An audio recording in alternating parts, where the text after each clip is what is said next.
नमस्कार, पद्मादेवीज गार्डनमध्ये आपले स्वागत आहे.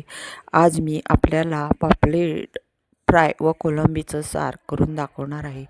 पहिल्यांदा कोलंबी व पापलेट स्वच्छ धुवून त्याला हळद आणि मीठ लावून अर्धा तास ठेवायचं. नंतर त्यावर लाल तिखट, आलं, लसूण हे सर्व चांगल्या प्रकारे लावून घ्यायचं. नंतर सारासाठी 1 वाटी ओलं खोबरं, कोथिंबीर, थोडेसे 2 चमचे सुके धने, एक अख्खा कांदा चिरून लाल तिखट घालून नंतर त्याच्यात थोडीशी आमसूल किंवा चिंच घालून वाटण करून घ्यायचं. नंतर पातेल्यात तेल घालून त्याच्यात थोडं आलं लसूण परतून घ्यायचं. नंतर त्यात थोडासा कांदा चांगला परतून घ्यायचा. नंतर मॅरिनेट केलेली कोलंबी घालून ती चांगली परतून त्यावर झाकण लावून घ्यायचं.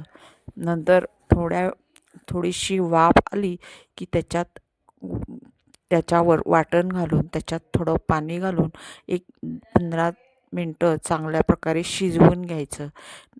हे 15 मिनटं चांगली दणदणीत वाफ आली की हे खाण्यासाठी सार तयार आहे. नंतर पापलेटला तांदळाचं पीठ, हळद, मीठ, लाल तिखट हे सगळं मिश्रण लावून घ्यायचं आणि तव्यावर तेल घालून दोन्ही बाजूनी तेल सोडून चांगल्या प्रकारे फ्राय करून घ्यायचं.